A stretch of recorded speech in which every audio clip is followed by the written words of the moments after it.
Well, hello, friends. We're here today for another wonderful installment of Kidney Talks with the Ron and Joy Paul Kidney Center at the George Washington University Hospital.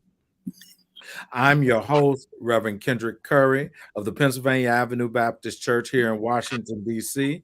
I also have with me my co-host, which is Dr. Clive Callender from the Minority Organ Tissue and Transplant Education Program, as well as Dr. Joseph Keith Melanson, who is the chief of Transplant Institute at George Washington University and professor of surgery at the George Washington University Hospital.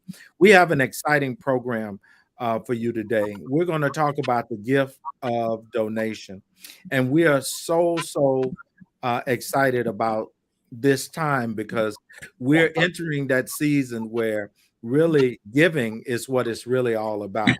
And so I'm excited that we have before us not only our co-host, Dr. Clive Callender, as well as Dr. Melanson, but we also have Mr. Kenny Harris from the Washington Regional Transplant Center. And then we have Miss Kenny Boyd from the Washington Regional Transplant. I don't want to start anything. Promoted. And Miss Darlene Harris, who is a kidney donor. And we will be joined shortly by Mr. Dennis Harris, who is a kidney and pancreas transplant recipient. So let me just say hello to you all. And I am just grateful to have you with us today. Mr. Boyd, why don't you tell us a little bit about the Washington Regional Transplant Center? Yeah, good afternoon, everyone. My name is Kenny Boyd. I'm the Director of Hospital Services and Professional Education for the Washington Regional Transplant Community. We're a federally designated organ procurement organization, and we're responsible for facilitating organ, tissue, and eye donation in the DC metropolitan area. A little bit of exciting news about the Washington Regional Transplant Community. We have decided to merge with our sister organization, the Living Legacy Foundation. They cover the rest of the state of Maryland. They are situated in Baltimore, Maryland, and once the merger is complete, we will become Infinite Legacy. And as Infinite Legacy, we will service the entire state of Maryland, the District of Columbia, and Northern Virginia. That's 8 transplant centers and almost a 10 million person population that will help to honor the gift of organ tissue and eye donation and educate our community about that important opportunity. All right. Well, thank you so very much. Dr. Callender, Dr. Melanson, tell us a little bit about what you do and how we got here today. Well, today we're celebrating Donor Sabbath, which is a time when we talk about the wonderful gift of life and also the religious connection. And of course, Christ gave his life so we could have life. And so it's appropriate to celebrate this Donor Sabbath by talking about a subject that is dear to our hearts. That Melanson and I are both transplant surgeons. I've been doing it for a little longer than he has, but it's something that I've devoted my whole life and career to, and it's been a delight and joy. I also am celebrating on Wednesday, coming up, my 86th birthday. Wow. You said 68, right? 86.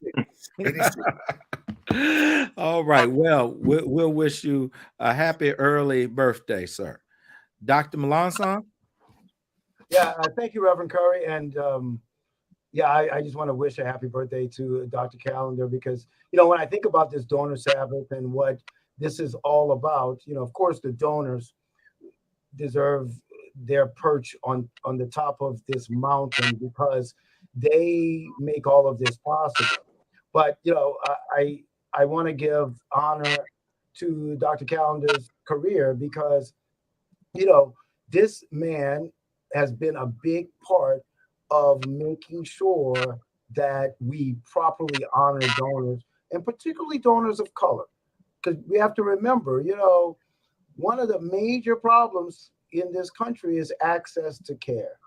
And, in his little preamble there, he mentioned Christ. And what we're supposed to do, I think, for something like this, a donor Sabbath, is to remember that what this is all about. And it's all about people giving to help others. In this world we live in today, things are oftentimes so selfish, right? It's about how much taxes I paid, how much money I have, how many steaks I can eat.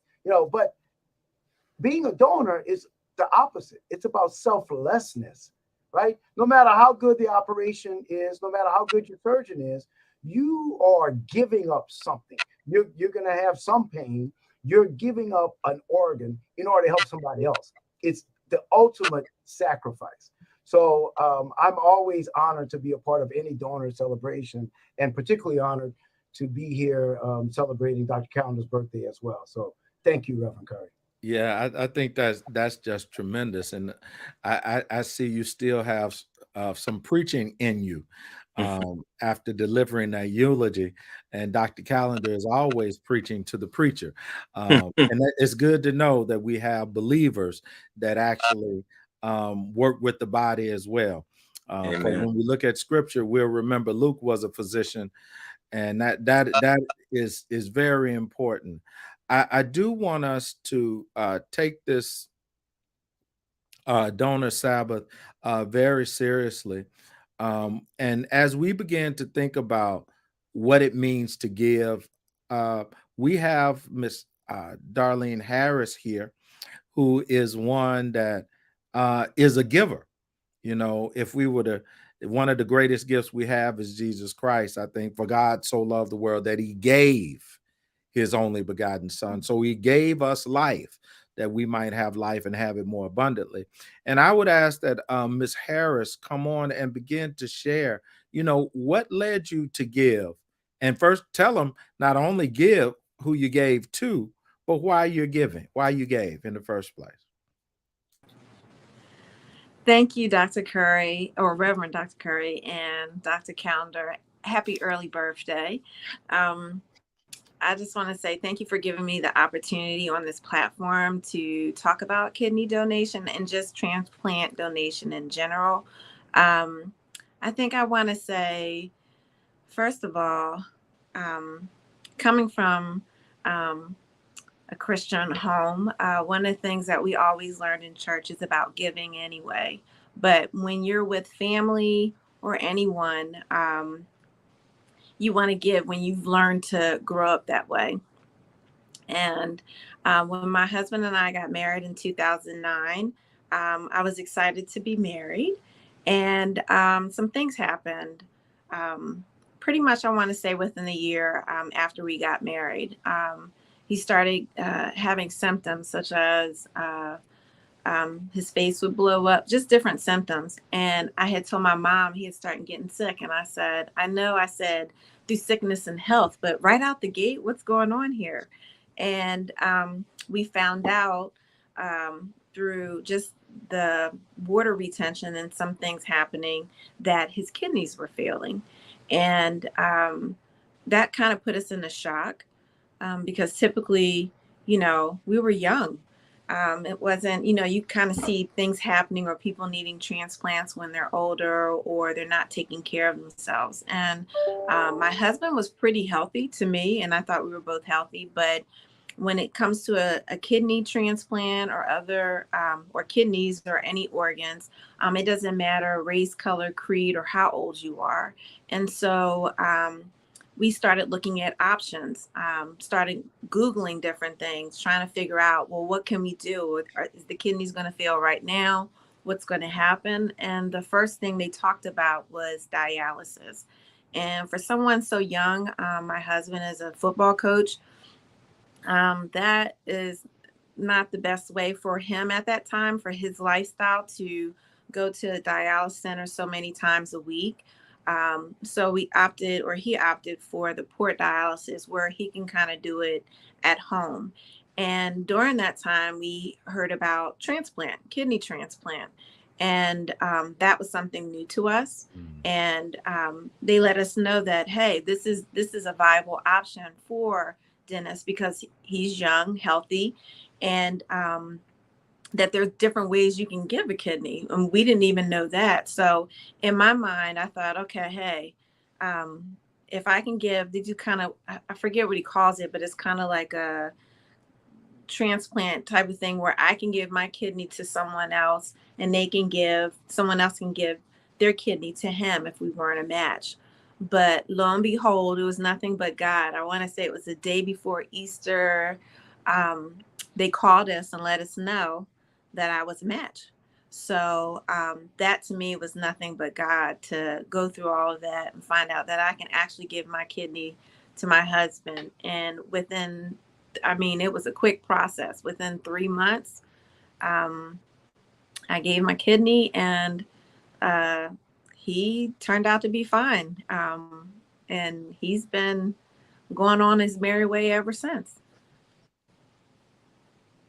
How long ago did you donate your kidney to your husband? Okay, it's 2022. It's been over 10 years, and it was on 7-Eleven. So what we do, Oh, wow. 7-Eleven might kill us, but on 7-Eleven, Dennis tells everyone to go get a free Slurpee on him for the kidney transplant. And usually everybody knows, hey, it's 7-Eleven. Let's get a Slurpee on Dennis, because he give out free Slurpees on 7-Eleven. So it's been 10 years, and it's been great. He hasn't had any issues. And because of that, they kept him on the list, like with the help, like Mr. Boyd with the Washington Regional Transplant Center, with a pancreas, because he was type 1 diabetic. So they said, hey, you don't want to put wear and tear on the kidney. You can also get a pancreas. And in 2015, I want to say they told him December 1st, get your bags packed, because somebody you'll be ready. And I want to say on December 13th, he received a pancreas, and he's no longer diabetic, type 1 diabetic. So the Lord has really blessed him, not just to have a kidney, but also a pancreas. And he's still coaching, he's still teaching.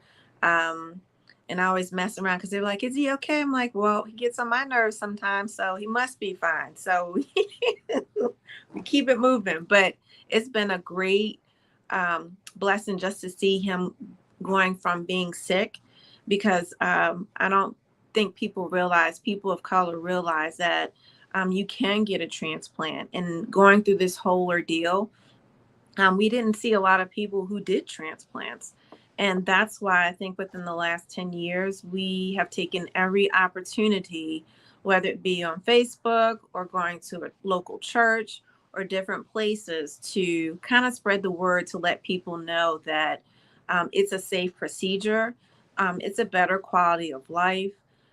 You can still do everything you used to do and then some, but just kind of putting a face with the name. So Dennis, showing him as a Black man that he's okay, and be able to see him and touch him, and also that I'm okay, that you can function and have a good life after having a transplant, makes all the difference as well. Wow. It's just amazing to hear about your faith, and you loving your husband so much that you gave him a new lease on life. And I just wonder, when you all tell your story to others, what is their response when you tell it to your kids, when you tell it to your friends? What does that really say? Because it speaks volumes to me. It's funny you should say that, because typically we don't, at school for him, he doesn't say anything, or something happens where there might be other people or colleagues that said, hey, I just found out that, you donated or you received a transplant, a kidney transplant, or gave a kidney. What was that like? Because there are other people around who have an aunt or uncle who needs something, or just need a touch to say, can you tell me how this process went? How did this go? Just to ask questions. But I think they're just amazed that, first of all, that I was able to donate, because it's like, I guess sometimes people feel like you have to be a special person, a certain size, a certain color, that, you're too young to have a transplant. So they just need to see that, like I said, there's no race, rhyme, reason why you can't receive a kidney or give a kidney to someone else. And if I hadn't given it to Dennis, I would have given it to someone else who can continue living, and someone would have given it to him. So there's so many different opportunities now, that technology and the medical advancement, that you could do so much with giving a kidney to someone you don't. Wow. Okay. And just as she describes all of that with regard to the kidney, now we have Mr. Dennis Harris, the wonderful husband and recipient of his wife's kidney. We have him on camera and on screen now. So welcome, Dennis. How are you? I'm great. Thanks for having me today. Yeah, we're so glad that you're here. And your wife has told us a little bit about her version of the story. So I always like to ask husband and wife team, what's your version of the story about how she gave you a kidney? It's going to be very, very similar. I know that for a fact. So for me, growing up as a type 1 diabetic, a lot of things come with that. One of the things was kidney disease started to develop in me at a younger age. Once I realized that I did need to start going on to dialysis, and I would eventually need a kidney, my wife decided that she would try to be a donor. And through her trying to be a donor, our decision was that, we would look into the paired exchange program, which is exactly the program that she was just discussing, where if she was not a match, then she would give her kidney to someone else. And we would use the exchange program to make sure that I could get one in exchange for that. Wow. And that, we thought that was an amazing program, and that a way that for her being a living donor, it would guarantee that I could get a kidney that matched mine. And that was just an amazing thing for her to be able to do that for me. And I am forever indebted to her for that, for sure. As things started to progress and I needed to get the kidney, I started on dialysis. I chose peritoneal dialysis to do it at home, because at the time I was a full-time teacher. I never stopped teaching, and I'm a high school football coach. I never stopped coaching.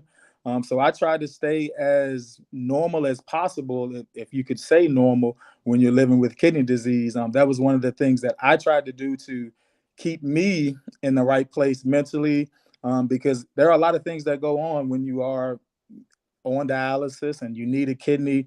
A lot of things can be happening at the same time. So the more that you can stay as quote unquote normal as possible, that really makes a difference to you, and just keeping you on the right path. So my wife was able to donate a kidney to me, and immediately once I got the kidney, my life totally changed. I got back to doing all of the things that I truly love to do, and without her, I do not know where I would be right now.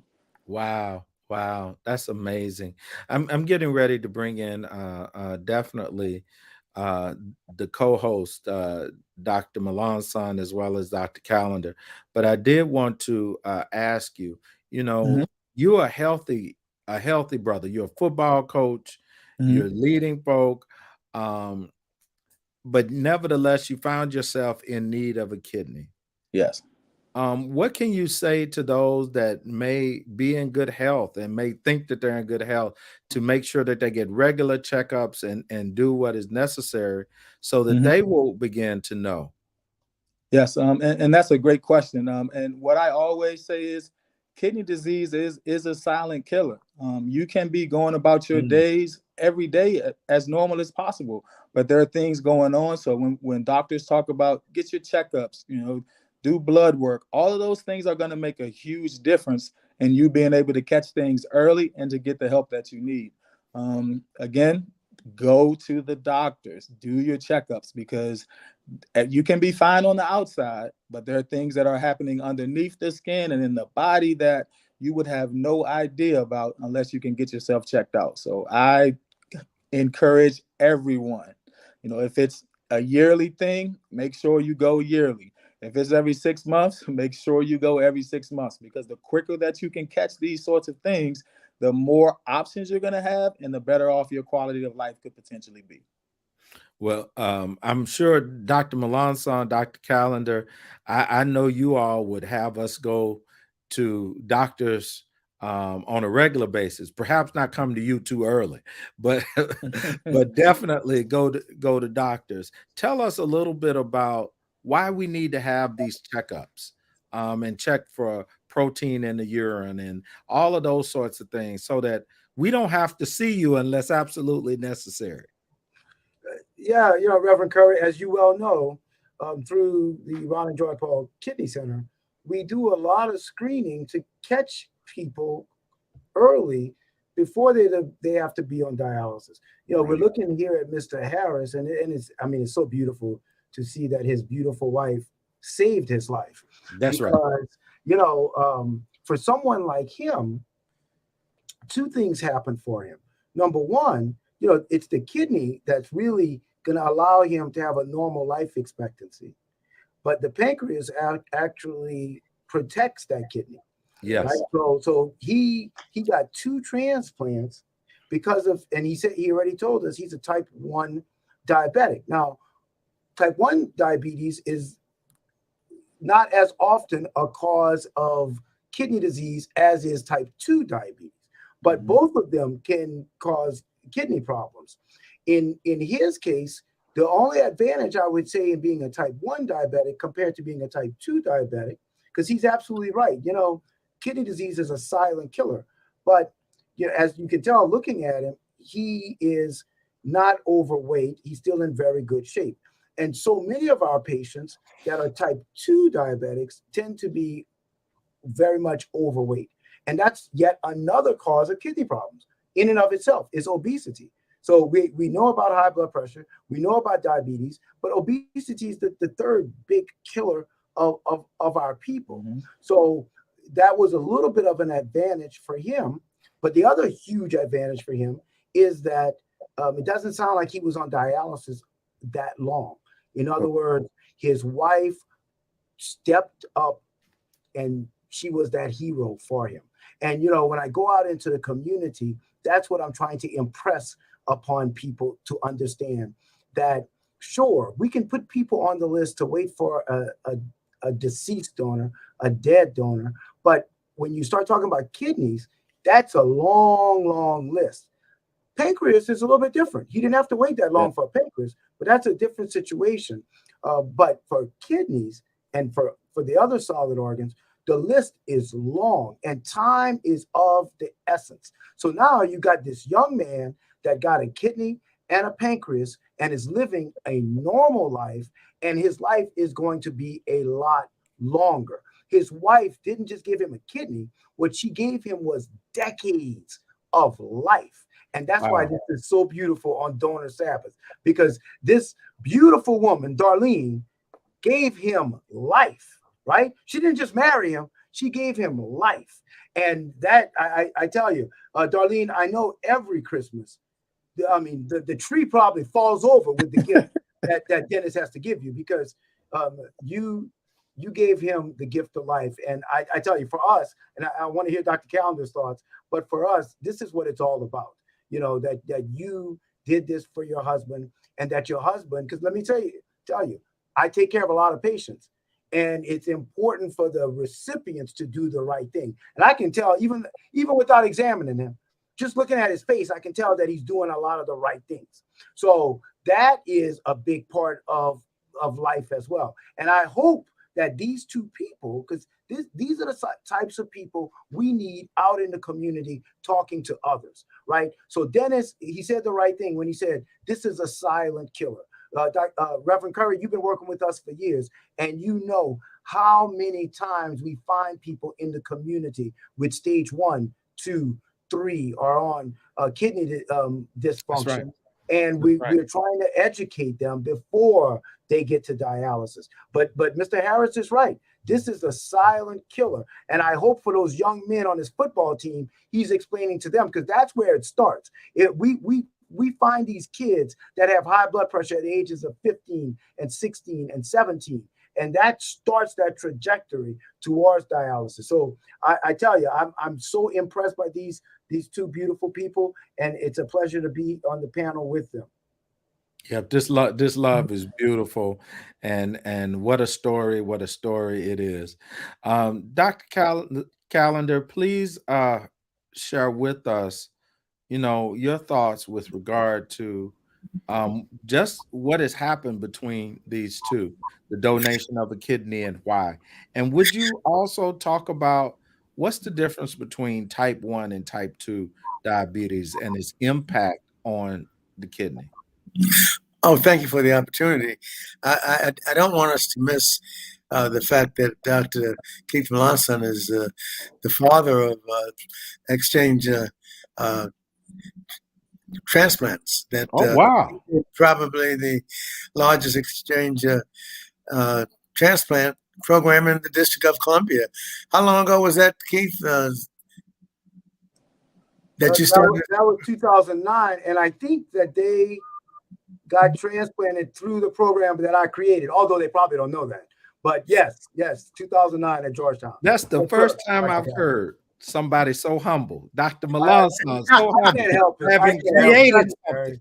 I'm not one to toot my own horn. Yeah, that's why I made the comment, because being a Callender trainee, he is humble, and he wouldn't have said that. So I felt it was my duty to remind everyone that he started the program right here at the District of Columbia, and it was quite successful.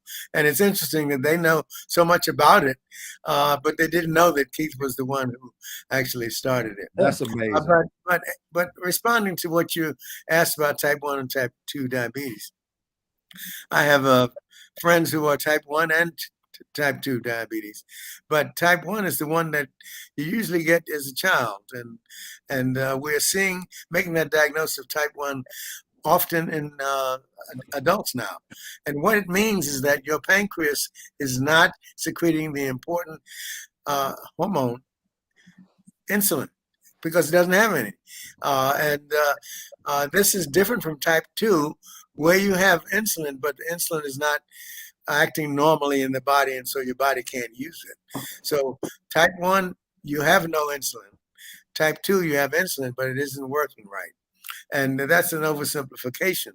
But the one that is associated with the greatest problem is type 1, the type 1 that Dennis had.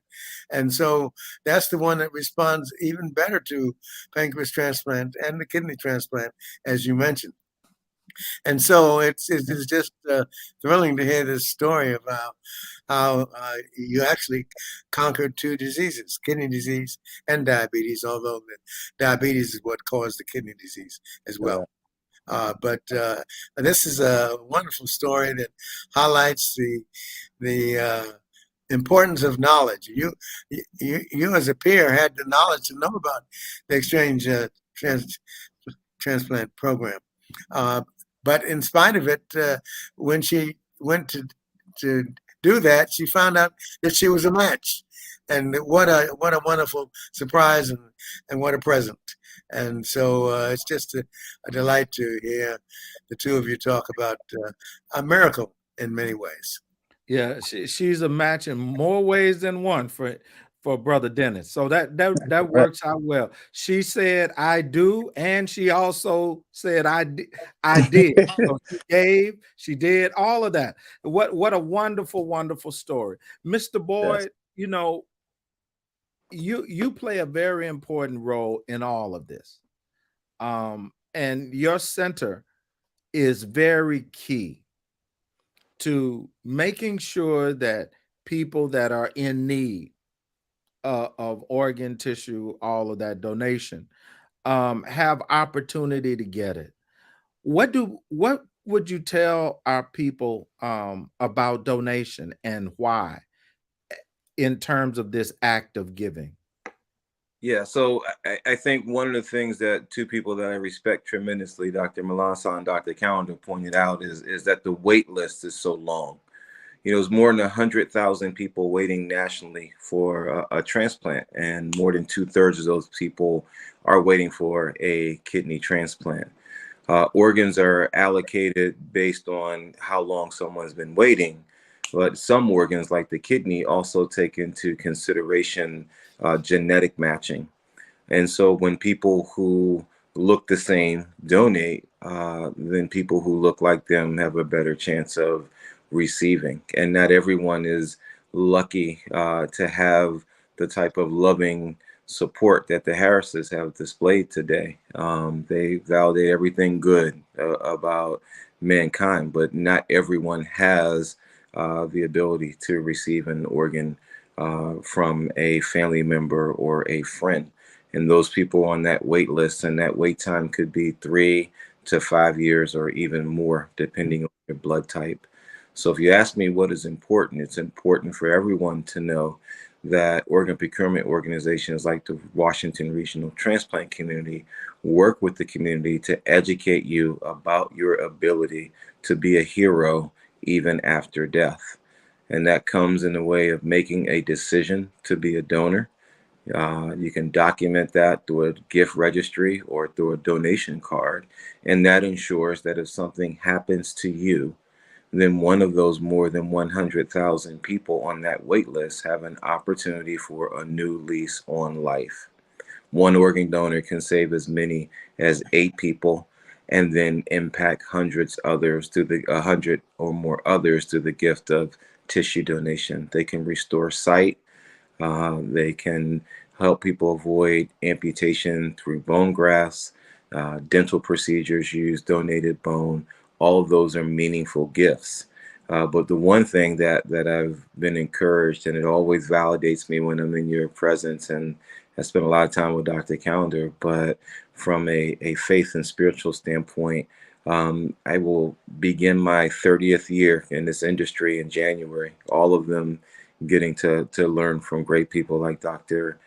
Calendar and Dr. Melanson. But donation is the one thing that reminds us, as much as we spend energy trying to be different, that we are the same. Because you can take an organ from someone who looks completely different, maybe someone acting a fool on the news and not doing things we agree with, and save their life, or they could save yours. And that's the miracle of this. So I would encourage people to educate yourself, to find out how some of maybe the myths and misconceptions you have about donation are blocking your ability to make that a decision to save someone else. You know, you can have an open casket funeral. We're looking at Miss Harris, who is just as beautiful probably as the day as Mr. Harris married her. You would never know she had a transplant if she did not tell you. And for deceased donors, it's the same. You know, organs that are recovered from donors need to be placed back in recipients. So it's a very delicate surgery performed by very skilled physicians. So this gift that carries so much with it is something that everyone needs to understand and cherish the opportunity to be a giver of it. Wow. Wow. What a tremendous um expression of, you know, what this love is about, what giving is about, and how we can talk about all of it on this donor Sabbath.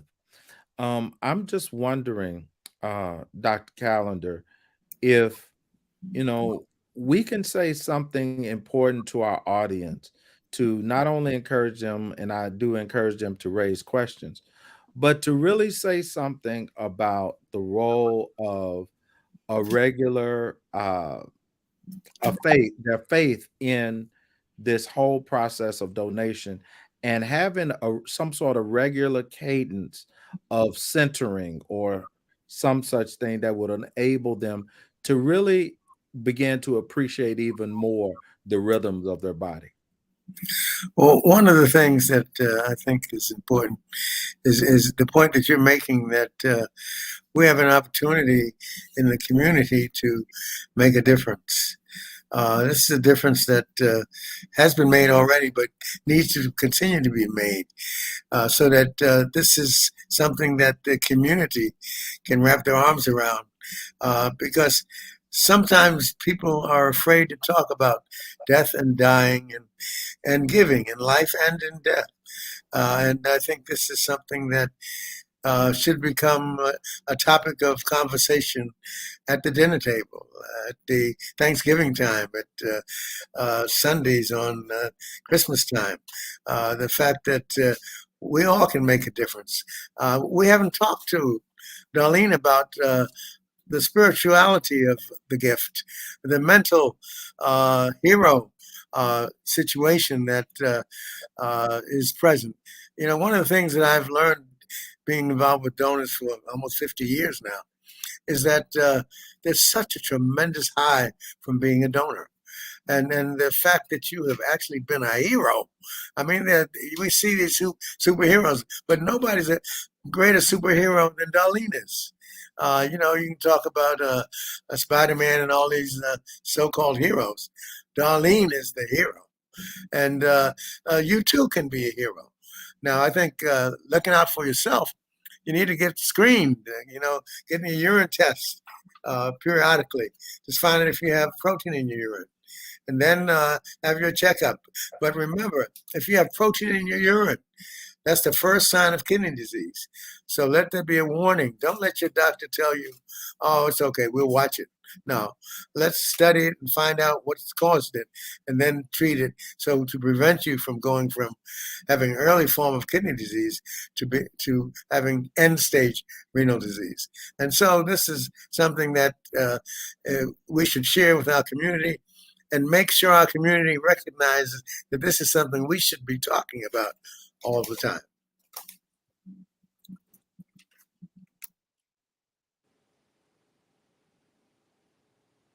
Dr. Melanson, is there anything that you'd like to add? No, I just want to concur with what Dr. Callen just said.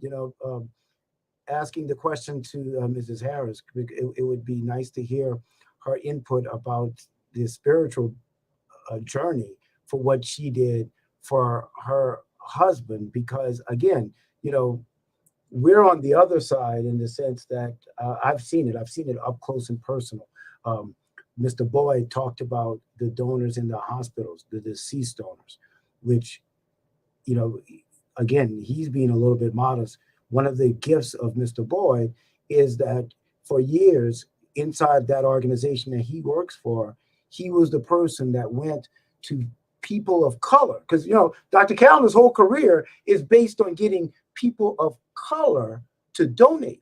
Before Dr. Callender, we didn't donate. Right? I remember when I was a resident in New Orleans, Louisiana, people died of gunshot wounds and whatever all the time and never didn't even think about donating. It just wasn't going to happen. And it took good communication with that community and for them to buy in to what this gift is all about. Remember, there's a lot of good reasons that Black people and other minorities have for being suspicious of the medical community. And that suspicion had to be overcome.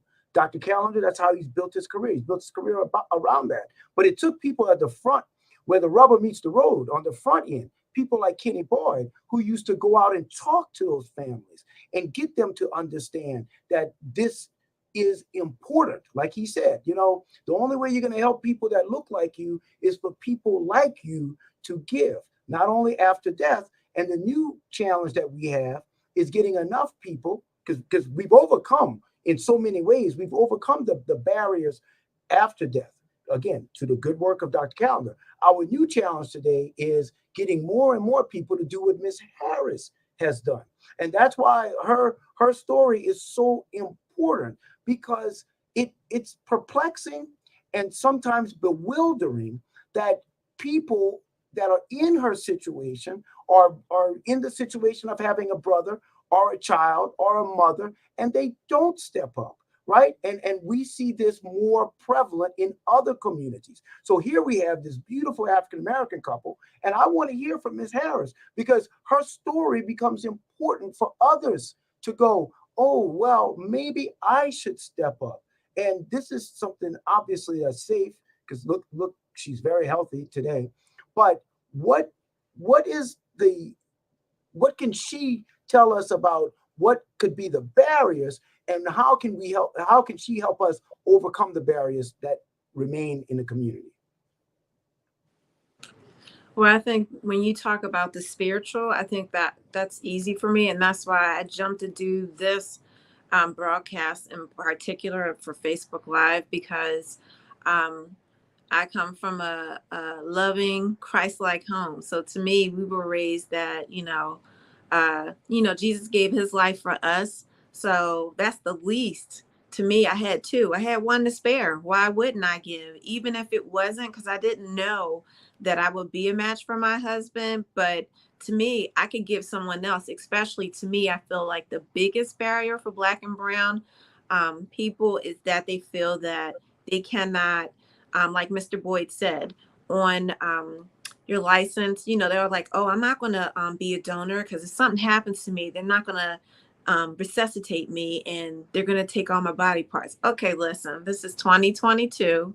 To me, the thing is, if you're, and like Dr. Callender said, at some point, we're all going to die. This body is dust to dust, ashes to ashes. We're going to die at some point. But wouldn't it be great that you could help other people live? I mean, that's a gift in itself. That's the gift that we talked about. And to me, would you be selfish enough to go pass away and not give the skin that could be used, the bones that could be used, the organs? If you have something to give, what better way that you lived your life, but you can give life to someone else through your death? It happened for my husband. He got a pancreas from someone that he's grateful for. If not, he still would have been type 1. Why can't we do that for others? And I feel that Black and Brown people should understand that there's nothing wrong with being a donor. If something's wrong with you or something happens to you in a car crash, they're going to take care of you if you can live. But if not, why not be a donor for others who could live on and have a good life too? So to me, it's just more of educating everyone to know that it's okay. And if you have a spare kidney, give it. We have it. You don't need both. Yeah, I'm still alive. I can still do the same things I can. I think the only thing, and now, I mean, if you want to be that, as you can see, they do it laparoscopic. They take it through your navel. So for the ladies, if you scared about being scarred up, I can still wear a bikini. Okay, so it's all good. I know how people think. You can still have babies. You can still do whatever you want to do. But to me, it's an easier process than what it used to be before. But also, I think people just need to know what it's like. What can you do? And that's why my husband, and another piece, has been going to Capitol Hill, because also it's about the downtime. People don't have insurance like that. Not everyone has that. And to stop another barrier is to give people the opportunity that they can have the downtime to heal. Because I was back to work within 3 days. I was back at work. So, I mean, this is, it's not in and out, but they just need time in order for insurance purposes to cover it, because some insurances don't cover it like they should. And that's another barrier that we need to work on. Wow. Dr. Curry, would you ask Darlene to tell us again about the spiritual? How did you feel after you donated? How did that affect spiritual life? How did it spiritual life afterward? It's one of the greatest things. When I came up from the anesthesia, the first thing I asked is is he peeing? Because they said if he's urinating really well, they said it's a geyser, it's a go. And to me, it brought tears of joy because it's like, you know what? My husband can live. He can have a full life because I don't think people realize, like, and Mr. Boyd can attest to, it takes a drain on your body. Like, you know, you see the man before you, but it wasn't like that. I mean, the kidney controls the water. So, I mean, he was, I want to say at least 350 pounds. He didn't look like he Wow. was. And so to see that, because they kept on asking us when we were going through this process, you know, they kept on asking him, you know, this is going to be different. Well, people probably thought he had gastric bypass by the time he came out because he lost at least 100 pounds. I mean, you physically change. It's just not the spiritual, it's physical too. But I can tell you, I was truly blessed to see that he was still okay. And, you know, of course that I was okay, but it was just like a win-win. So why wouldn't you do it? And it continues to be a blessing because we bless other people by be able to speak and say, hey, listen, it's the greatest gift that I could give my husband. And it doesn't even matter what he gives me. And he's always been good to me. But the thing is that you want to give. I mean, he's my family.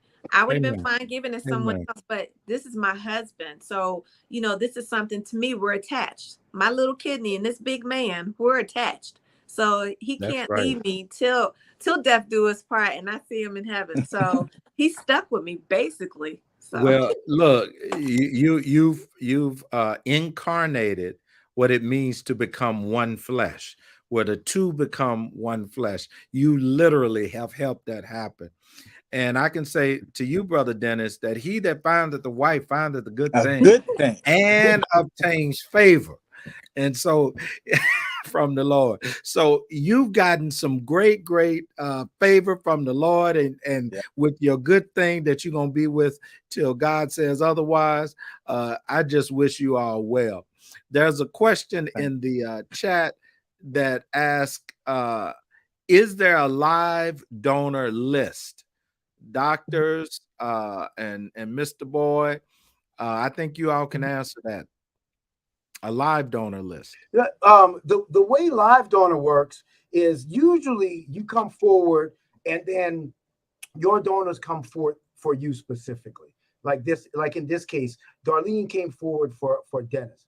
However, we do live donors in a couple of different ways. So if like they talked about earlier, if Darlene would not have been a match for Dennis, then they could have been part of what's called a paired exchange.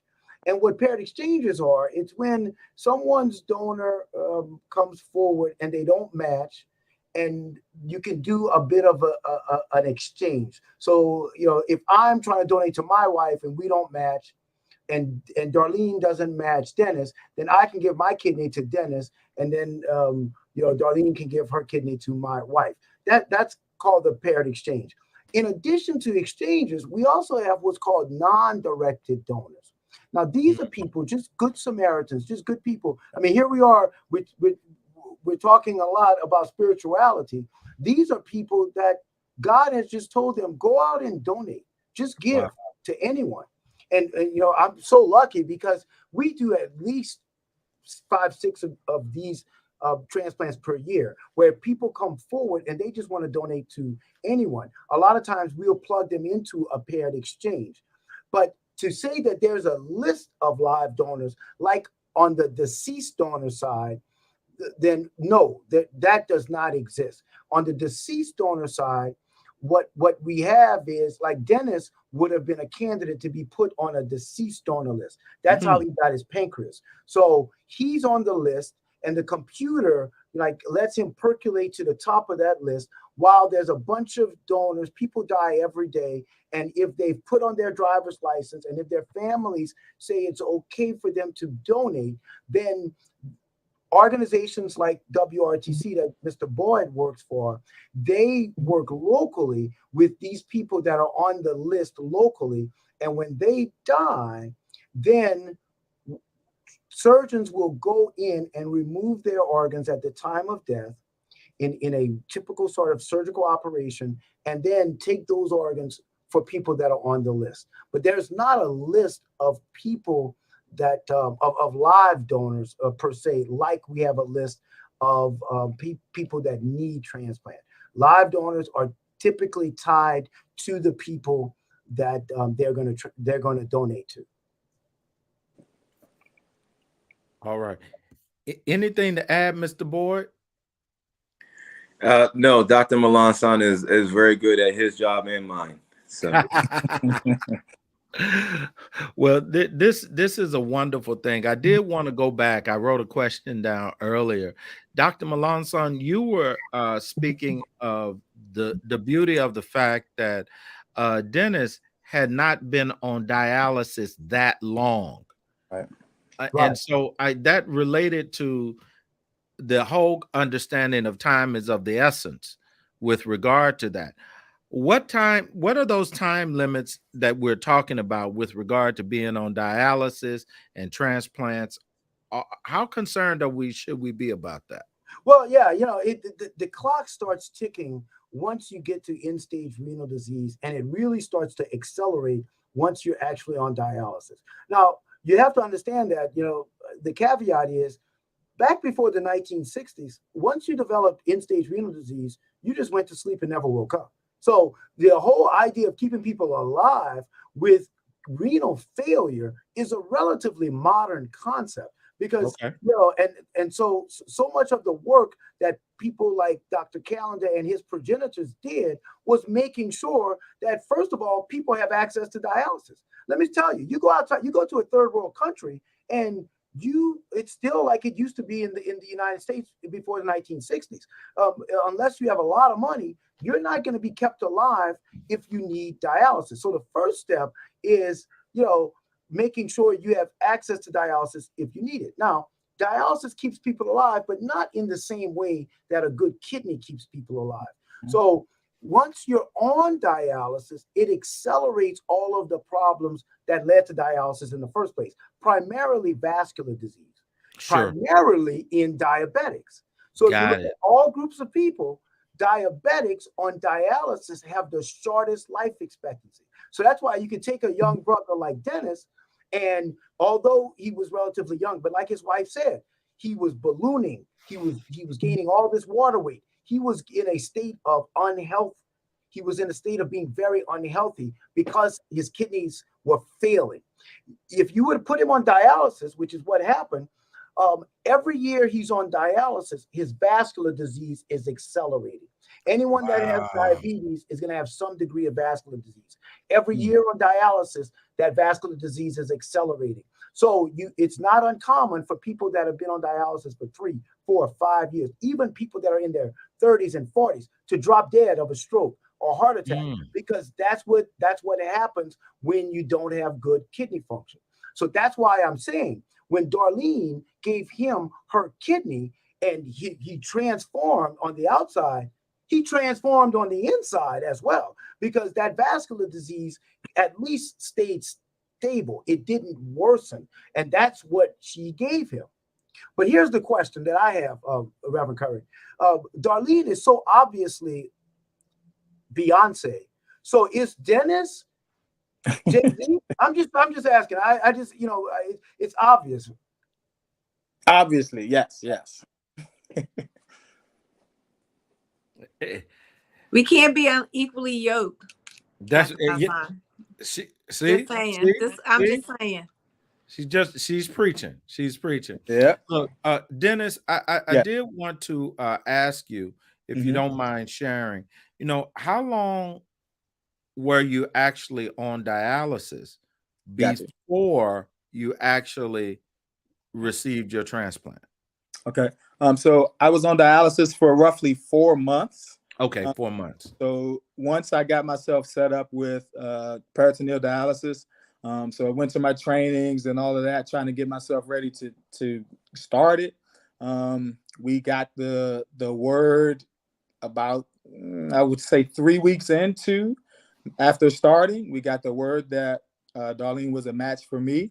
And they ended up not even ordering the machine for me, because they're like, you're going to get a transplant in the next couple of months. So at that time, the peritoneal dialysis machine is roughly $10,000. Yes. So I just did manual exchanges every 4 to 6 hours every day, as if I didn't even have a machine. And at that point, knowing that I was going to get a kidney, yeah, the machine can go to someone else that may actually need it in the long run. So I just did my exchanges manually every single day, 4 times a day, up until July 11th, which was my transplant date. Wow. So there are two things I want to say. Number one, on 7-Eleven, I want my Slurpee too. Got you. But I do want to know about your faith journey as you're going through this. Yes. We've heard Darlene's in terms of, her walk and this journey being part of a giving, but you had it had to be a challenge. One writer says St. John of the Cross would have said dark night of the soul, when you have to go through this valley of contending with all of this before your blessing comes out on the other side. Just to piggyback kind of off of what Darlene said, I'm a country guy from Virginia, so I grew up in a small church, just a real tight-knit family, and I always believed that, if God has something for you, it's for you. So when I needed a kidney, I had nothing but faith that I would get the kidney. And so once everything started happening, people would always say, but you always seem so, encouraged or, never down. I always felt that I would get what I needed. So when it actually happened, fairly much quicker than, most people would think, I knew that I was blessed. I knew that the Lord had that for me, and my wife gave it to me. Awesome. Mr. Boyd, do you find that folk have faith journeys and stories as they come to you and talk about sharing, and also those that are looking to share? Is faith an important part on both sides? And thank you to Dr. Melanson for pointing out something that I always looked at as a gift, and that's why I'm so modest, which was the opportunity to meet families at their most worst time when they're dealing with acute loss. Right.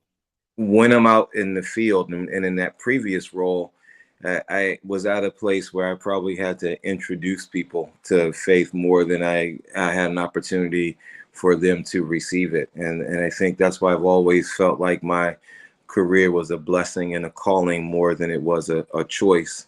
You're meeting families at a time of extreme grief and acute loss.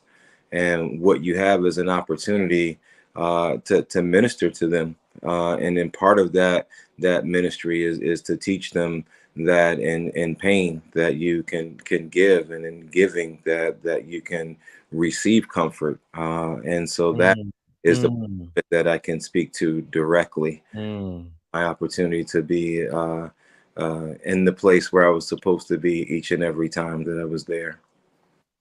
Wow.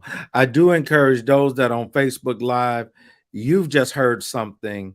I know it's a blessing to you, but I encourage you to put your questions in the chat if you have any about this donor Sabbath and this whole gift of organ donation. This is just amazing. I did want to come back to you, Dr. Callender, and see, what can we learn from all of this when we pull it all together? When we look at our faith and we're looking at our health and we're looking at all of this, how do we look at this in terms of becoming a whole person? I think of St. Francis of Assisi. Yes, sir. It is in giving that you receive. That's right. And I always wondered why he said that, but as you give, you receive so much. And so it isn't dying that you're born to eternal life. So I think it is better to give than to receive, although Dennis received and Darlene gave. But that's my conclusion. It's a wonderful gift to give. And in giving, you receive. All right. Dr. Melanson, words of wisdom from you, sir. Yeah, again, I have to echo the great Dr. Callender because, when I have spoken to donors throughout the years, and again, it's the best part of what we do, right? You meet wonderful people like Darlene and Dennis, because he received that gift. But the point is, what the typical donor says is they are better on the other side, right? They would go through it all over again because of what has happened to them as a result of giving. So what Callender just said from the great St. Francis of Assisi, he's right. We are better when we give. I think some of you may know my oldest son is a stockbroker now. He's on Wall Street. And the lesson I've always tried to teach my kids is you want to do something in life where you feel better after you come back from work, right? You give it, right? Now he says, Dad, I'm going to make a lot of money and I'm going to donate a lot of money. So that's his way of giving. But the point is, what's so inspirational about being here today with this wonderful panel, particularly the Harrises, is that, what is better than this gift, gift of life, right? And all of us are involved in that. And it's what gives us, gives everything that we do this special meaning. So thank you for including me on this talk today, because again, this is the whole point of what I do. And that doesn't mean that's not bad days, doesn't mean I don't have to get up in the middle of the night and sometimes it's irritating and all that, but this is the whole point, right? Look at this gentleman, look at Mr. Harris, right? This is the gift of life, and that's what it's all about. So thank you, Reverend Curry, for allowing me to be a part of this, and I can't wait to Ms. Harris says she's Beyonce, so maybe she could sing a couple of notes on the way out. Well, we can put her on the spot and let her go at it now. But I do want to thank you all. This has been just a wonderful, wonderful program. And I do think the Harrises, what an amazing couple, showing what I would say is Black love. And it is just something that is spectacular. And Mr. Boyd, thank you so very much. We do have one additional question that we want answered before we get ready to sign off. And it'll be our last one. How long are organs viable after death? In other words, should we make sure that our family knows our desire to donate in case of an accident? Yeah, and I'm going to ask Dr. Melancon to amplify after I'm done, because this is really important. But donation needs to happen soon after death. And people who are organ donors die in hospitals, and they die in ICUs and being supported by medical equipment. Once we recover those organs, there's developing technology that extends how long we have to transplant them. But even with that technology, it is still fact that the sooner we're able to implant that organ into a recipient, the better it is for that recipient. I would say also that 60 minutes after cessation of death, the organs become unable to be used. For tissues, it's 24 hours after they die that they can be used. Correct. Organs, repeat that, Dr. Callender. You said 60 minutes, then you can't use the organs, and then 24 hours for skin? 60 minutes after cessation of heartbeat. Of heartbeat. Okay. Okay, and 1 hour after, and 24 hours after death for tissues. Keith, do you want to add anything to that? Well, you're both correct, and that's why it's imperative that when the organization, because this is what happens when you have a loved one that's in the hospital, what will happen, and it's kind of what like Ms. Harris spoke of earlier. The myth is that we let people die in order to take their organs. And the reality is actually just the opposite. In other words, heroic measures are done routinely today that would not have been done 10 years ago. And the reason that these hospitals will do that is in order to try to, of course, try to save the lives. We're always trying to save lives, but even in cases where they think it's futile, that the life really can't be saved. What can happen is the person can be kept long enough, alive long enough, if the family decides to be an organ donor. So we don't let people die in order to be organ donors. We actually try to make people live long enough so that the people can have a chance of being organ donors. There's a letter right now on my desk from a family, a local family. So this is Kenny's organization. And in that letter, what the family is saying is that their loved one was in a horrific accident and was not going to make it, and was brought to the hospital, and the person was revived, but it was a horrific accident, and there was no chance that the person was going to survive. But the family today, now over a year after the accident, the family is in their letter, they're saying they're so thankful that this person was able to be kept alive so that they could make the decision to allow those organs to be donated. And they have been in contact with the person that received the heart, the kidneys, the liver, so on and so forth. And they realize that their loved one lives on in the life of the people that receive those transplants. So that's the key. The key is that the families, when they're approached, it's a really short window for them to consent to allow their loved ones. And what they have to understand is that this enables people like Mr. Harris to be transplanted. This circle of life goes on, and the people that are being helped look like all of us, right? Wow. Percentage-wise, we African Americans, Hispanic Americans, Asian Americans, percentage-wise, we actually need more organs than white people in this country. And that's why our people need to step up even more so and be organ donors. And Reverend Curry, can I just add one more thing to Dr. Please. Please.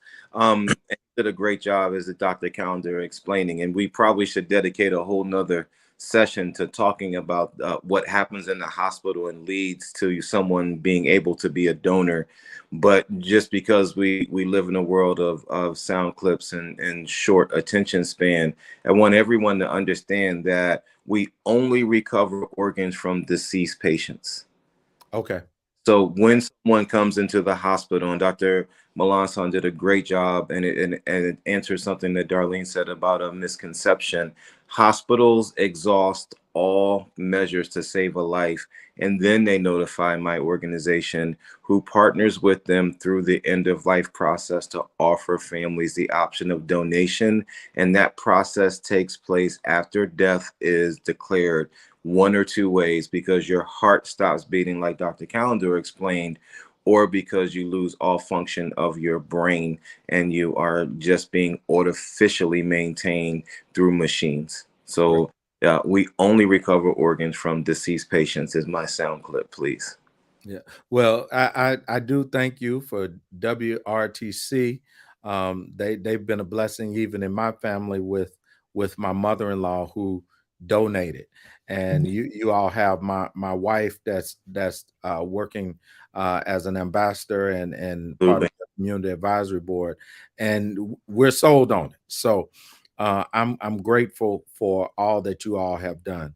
Let me just thank the Harrises one more time for just coming on. I so applaud you. I so applaud your love, your life, your loyalty, and your legacy. And we are just so grateful that you were willing to share your story with us. And always, Dr. Calendar, Dr. Melanson, our resident experts, we give God glory and honor and praises for you, because you all are doing really the Lord's work in a vineyard that is much needed with regard to those people of color, particularly African Americans and our Latinx brothers and sisters. So I just want to say thank you all. This has been a wonderful program, another successful Kidney Talk with the Ron and Joy Paul Kidney Center at the George Washington University. And we have MOTEP, Minority Organ tissue transplant education program that Dr. Callender runs, and certainly Dr. Keith Melanson at the Ron and Joy Paul Kidney Center, but also the George Washington University Hospital, where he's the chief of transplant surgery. And we're just so thankful for each and every one of you. So next time, tune in. We have another good installment of Kidney Talks. We are signing off now. You be well and you be blessed. And to all veterans, happy Veterans Day. Take care.